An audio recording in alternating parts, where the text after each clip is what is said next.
Por dentro da questão,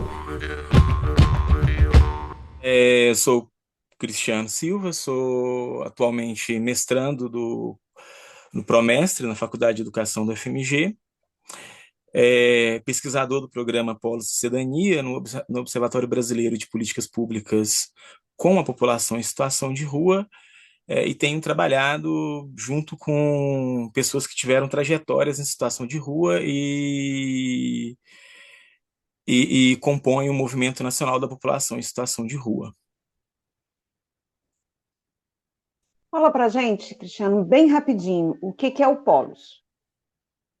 Bem, o Polos ele é um programa transdisciplinar, né, que tem sede na Faculdade de Direito do FMG, mas ele existe desde 95, desde 1995, e trabalhamos com questões de ciências sociais aplicadas, né, junto a populações com alta vulnerabilidade social, terrorismo de Estado, e apoiando os grupos e movimentos sociais, né, que surgem, né, dessas organizações populares.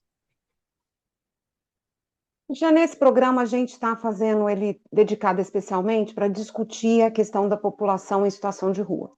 E Belo Horizonte tem sido apontada como uma das capitais que proporcionalmente nos últimos tempos teve o maior crescimento da população de rua. Bom, não sei se esse dado é um dado comprovado cientificamente ou não, mas é perceptível que nos últimos anos teve um aumento significativo da população de rua na cidade de Belo Horizonte.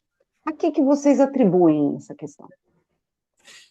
Bem, nos últimos anos, né, principalmente com a pandemia, nós tivemos diversas políticas, né, e governos que foram diminuindo o investimento e a aplicação de recursos públicos em políticas públicas para pessoas que historicamente já vinham sofrendo ações de vulnerabilização, né, social e econômica. É, e aí, Belo Horizonte, como uma das principais capitais no Brasil em questões socioeconômicas e políticas, né? Ela representa, né, esse quadro também. É, Se nós pegamos assim, no Brasil, a média nacional da população, a média nacional da população em situação de rua, né, nós temos, para cada 10 pessoas em situação de rua, temos 7 pessoas negras, né, o que já representa uma condição, né, histórica do racismo estrutural no país, né? E Belo Horizonte, ela representa o quadro nacional. Em Belo Horizonte, nós temos essa média exata de 7 para cada 10 pessoas, 7 pessoas em situação de rua são negras. Né? Ela é meio que um espelho assim do Brasil. E nós temos políticas públicas também que não enxergam, né, que invisibilizam essas pessoas e as condições de vida delas anteriormente à situação de rua. E aí nós temos um quadro de ausência, né, de políticas públicas na área de saúde, na área de educação, na área de habitação, né? O Brasil ele vive eles têm um movimento assim de se negar certas reformas, né? Reforma urbana, reforma agrária, e aí esses quadros eles vão ser impactados e vão aparecer nos grandes centros urbanos, assim, com as pessoas que são excluídas de suas moradias, perseguição, conflito fundiário, né? Conflito habitacional dentro dos grandes centros urbanos, essas pessoas acabam indo para as ruas, não conseguem pagar aluguel, nós temos um aumento desenfreado dos aluguéis. Em 2012, 2015, nós fizemos alguns trabalhos junto do aglomerado, só dando como exemplo, né, no aglomerado da Serra, por exemplo, e no aglomerado de Santa Lúcia, onde acompanhamos algumas ocupações urbanas, né, dentro da Serra, provocado por pessoas que não conseguiam pagar mais o aluguel dentro da favela, né? E isso aí proporcionado por um quadro de aumento do aluguel a partir, né, do investimento público na retirada de residências do aglomerado da Serra, por exemplo, né? E essas pessoas não eram, elas não acessavam a política pública de moradia. Então, algumas políticas públicas que não são voltadas para as pessoas. E aí isso reflete diretamente no aumento da população em situação de rua a longo prazo, assim. Qual que é a estimativa hoje? Vocês têm um quadro? Qual que é o número de pessoas em situação de rua em Belo Horizonte? Em Belo Horizonte, o último levantamento, que é o de dezembro, Belo Horizonte tem em torno de 15.474 pessoas. É, esse levantamento foi do boletim de janeiro, né, que nós fizemos. Ele é retroativo a dezembro de 2025. É, isso acontece. O que acontece com os dados? Os dados, nós utilizamos os dados do CadÚnico, que é do SUAS, né? E esses dados eles não têm necessariamente uma precisão, porque também várias pessoas, né, em situação de rua não têm conhecimento das políticas públicas que podem acessar para minimizar, né, essa condição que eles estão vivendo no momento.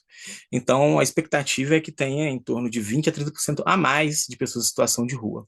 Um outro problema que nós temos no Brasil, e é uma briga antiga, né, 20 a 30% a mais do que esse dado oficial, é do que isso? esse dado oficial, do levantamento que nós fazemos dentro do CadÚnico, do cadastro.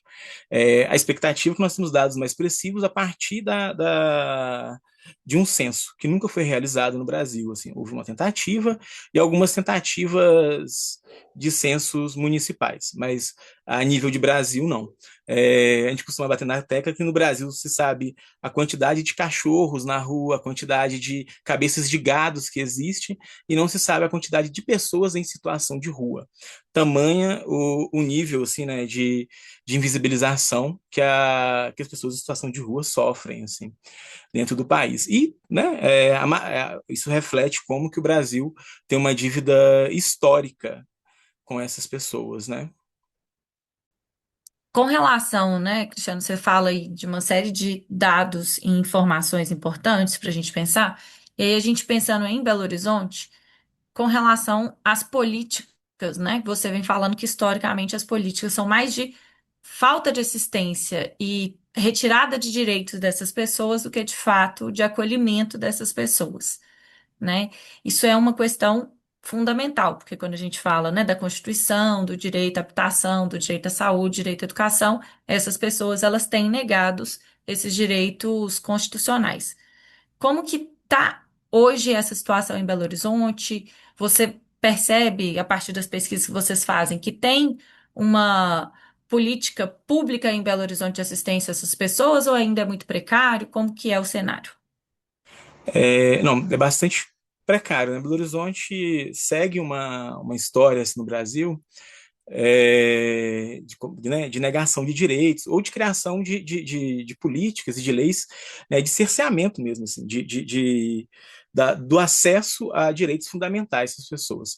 A gente chega a imaginar que a primeira lei no Brasil, né, uma das primeiras leis do Brasil criada para a educação, por exemplo, foi para que as pessoas pessoas escravizadas naquele período não pudessem acessar a educação. Então, proibiu-se as pessoas negras de acessarem a educação no contexto histórico. E aí, Belo Horizonte, ela cresce, mesmo com o passar do tempo, e nos últimos anos, por exemplo, vem criando leis de expulsar as pessoas, vem tentando criar leis assim de tomadas mínimas de acesso, mesmo que a sociedade, que a população belo-horizontina ainda seja colocada como uma região de acolhimento. Que não é refletido na política pública, né, na política municipal. Aí nós temos o caso, por exemplo, aqui em Belo Horizonte, que é sede do nascimento do movimento da população em situação de rua, né, que é organizado junto com a sociedade civil, organizado junto com pessoas que estiveram em situação de rua, né, e que estão brigando cotidianamente por leis, né, e leis que lhe proporcionem dignidade, né, dignidade humana, acesso à moradia, acesso à educação, acesso à alimentação.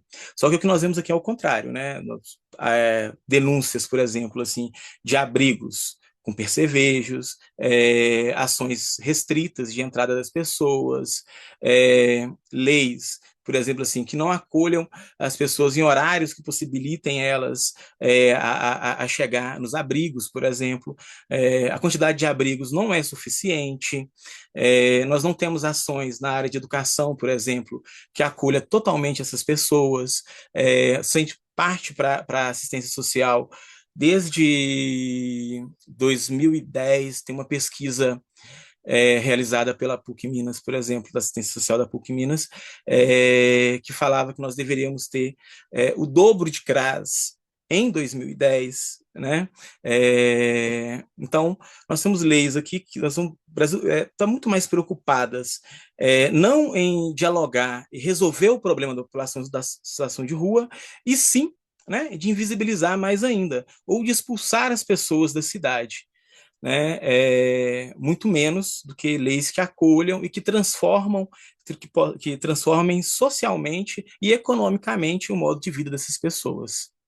Então, Cristiano, você falou sobre a questão da desigualdade racial, como que a desigualdade racial estrutural no Brasil impacta também a situação das pessoas em situação de rua.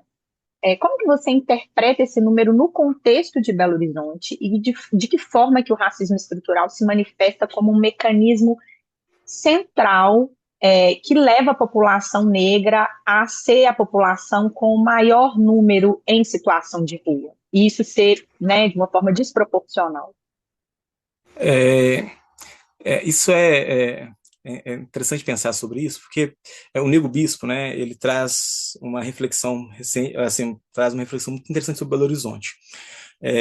Que Belo Horizonte é uma cidade, uma capital, que não contém quilombos. Né? Belo Horizonte é um quilombo. E a cidade de Belo Horizonte foi criada dentro de quilombos aqui, né, que já existiam aqui. Já é uma cidade que nasce, né, violentando direito à moradia das pessoas recém-libertas no contexto de criação da capital. E aí, nós vamos pensar que, historicamente, as pessoas elas foram sendo expulsas, né, foram sendo jogadas para as margens da grande, pensando enquanto cidade planejada dentro da Contorno, né, essas pessoas elas foram sendo jogadas de dentro dos seus lares, dos seus espaços, para as bordas da Contorno. E continuamente elas foram jogadas para as bordas das bordas, né, dentro das periferias e desses outros espaços. E aí nós pegamos Belo Horizonte como uma cidade que sempre negou o seu racismo. Né? Ela não se fala, é uma cidade acolhedora, né? Mas assim, é cidade acolhedora, é uma cidade que muitas pessoas, turistas que vêm aqui, que rodeiam pelo centro de Belo Horizonte, falam que não vêm muitas pessoas negras, mas essas pessoas, né? Essas pessoas elas estão nas bordas da cidade, na região metropolitana, nas grandes favelas que estão do lado do centro de Belo Horizonte, né? Aglomerado Santa Lúcia, Pedreira, Aglomerado da Serra, né, nessas condições, que também são pessoas que vieram que vieram de outros espaços para construir a cidade e tiveram seu direito à moradia negada, já naquele momento de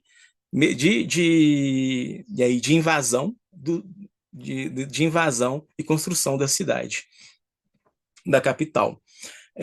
Ao longo do tempo, né, nós vamos ter essas políticas que não favorecem o desenvolvimento social e econômico dessas pessoas aqui em Belo Horizonte, né, que são as pessoas moradoras de favelas e periferias. Junto com isso, nós temos políticas, na verdade, durante bastante tempo, assim, por exemplo, as favelas, né, elas vão sofrer políticas de derrubadas de moradias já consolidadas, né. Tem muitas casas, algumas casas precárias, mas tem casas que são bem consolidadas e bem estruturadas dentro das periferias, dentro das favelas. E também não vão ter acesso à educação, a emprego e renda, porque boa parte das pessoas, e aí eu estou fazendo um dado comparativo aqui, não é nenhuma, mas aí são de leituras, né, de pesquisas anteriores que eu já desenvolvia, eu vou fazer comparativo de falas de pessoas moradoras de favelas e situação de rua. As pessoas em situação de rua falam o seguinte, normalmente, quando eu procuro um emprego e eu chego com o endereço, por exemplo, do Centro Pop, O empregador não me emprega, porque eu não tenho um endereço residencial fixo. E aí esse endereço é do Centro Pop. É, e aí nós temos várias pesquisas anteriores, dentro de favelas, moradores de favela, que falam o seguinte: quando eu procuro emprego e eu coloco o endereço do beco, eles não me empregam, porque eu moro no beco. Né? Então, são condições similares, né? Mas voltadas para o mesmo tipo de pessoa, com o mesmo perfil, né? Negra,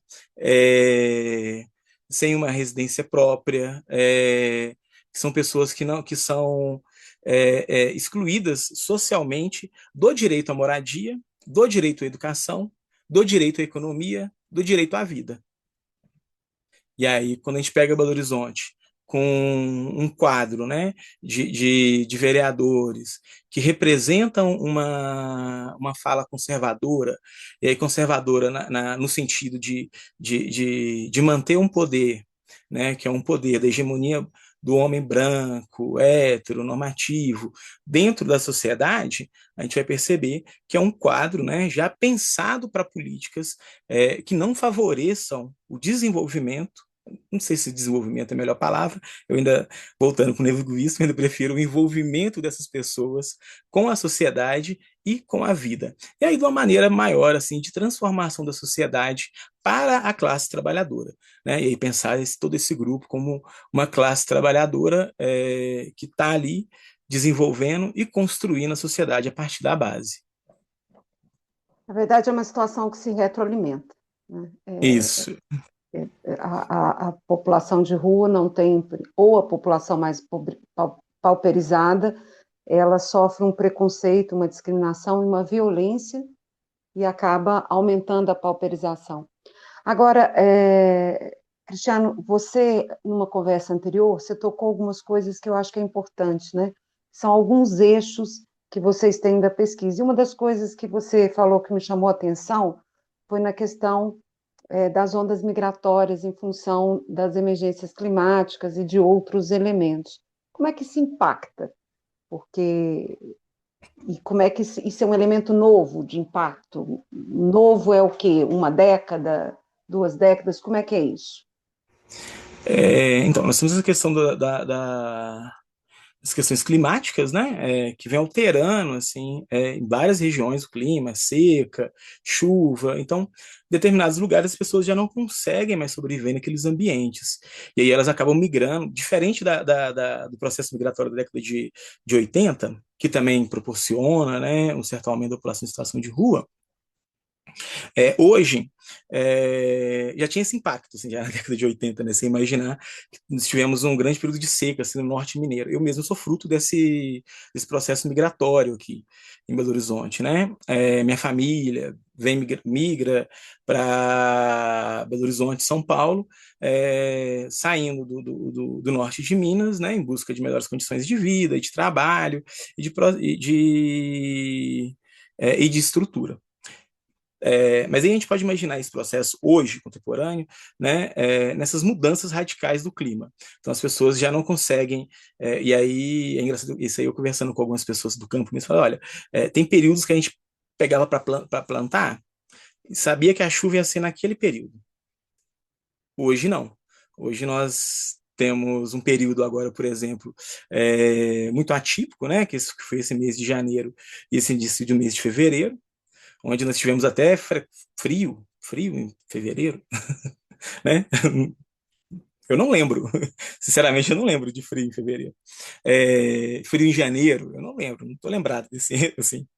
E aí nós temos também os conflitos fundiários, né? Que é o avanço de grandes fazendeiros, né? Irregular. Nós falta marcos regulatórios, né? Nós temos uma guerra acontecendo, uma invasão ocorrida pelos Estados Unidos num país vizinho, né? O que faz aumentar também essa violência de outro país com o país vizinho, respalda no Brasil, porque o Brasil ainda assim ele é um país visto como um país acolhedor, como um país que têm condições econômicas, de emprego. Então, esse fluxo, né, de pessoas acaba deslocando para o Brasil. As grandes capitais têm a tendência, mas assim, têm a tendência de receber, mesmo que seja minimamente, essas pessoas. Né? Aqui, hoje nós temos algumas regiões aqui em Belo Horizonte de acolhida assim, para algumas pessoas que chegaram e que chegam desses fluxos, né? Venezuela, Bolívia, também vindo para o Brasil. Bom, Haiti também teve um momento pesado, Teve, né? Ali, o Haiti foi em 2000, foi o que foi Contagem recebeu bastante, na verdade. Aqui em Belo Horizonte, eu sei que tem um centro de acolhida aqui na Vila Pinho, sim. né, de uma comunidade indígena. Mas aí, Guará. Cristiano, para a gente. Os Oi? Guara- é, É porque no Para a caso é dos gente. Guaraus, né, venezuelanos. isso. É, para a gente já encerrando a Uhum. nossa entrevista, tem algum elemento que você acha que faltou e que seria importante contar para nós? O que nós temos trabalhado assim bastante assim é o fortalecimento, né, das políticas públicas, para minimizar e para reverter, né, reverter esse quadro. É, Se a gente for imaginar a maneira como anda, né, as políticas públicas, tanto a nível nacional quanto a nível municipal, são políticas públicas que não são de acolhimento, não são políticas públicas voltadas para a emancipação humana, né, para a emancipação dessas pessoas em relação à sua condição dentro do capital. E então a gente tem batido nessa tecla, né, para que haja fortalecimento do CAD único, e também uma maior integração entre políticas, né, educacionais, de moradia, alimentação, principalmente, né, que seja políticas que dialoguem entre si. Até porque é uma condição onde, mesmo que se tire a pessoa da rua, ela já está fragilizada em relação à saúde mental, ela já está fragilizada em relação né, a questões de alimentação, ela já está numa outra condição cultural de violência proporcionada pela rua, mesmo que ela tenha vivido violências anteriores, assim, que a levou para a rua também, né? É isso, a gente agradece muito. E, gente, lembrando, como é a tônica do nosso programa, que problemas sociais que atingem a classe trabalhadora, porque não se esqueçam que as pessoas que estão em situação de rua é parte da classe trabalhadora, né? Que vive numa situação de desemprego, mas ela é classe trabalhadora, porque ela só tem a força de trabalho como a sua forma de sobrevivência, não é com repressão, porque não é culpa. A responsabilização e a culpabilização e as tentativas de repressivas de acabar com as pessoas em situação de rua não resolvem, porque as pessoas não têm como escapulir. Você pode tirar de um lugar de mais visibilidade na cidade e esconder em outro, mas não tem como acabar com as pessoas com medidas repressivas, né? Precisam de políticas públicas que de fato resolvam o problema. Bom, a gente agradece muito, Cristiano, e esperamos contar com você em outros momentos. Estamos super Meninas, abertos para a conversa. Eu que agradeço pelo convite.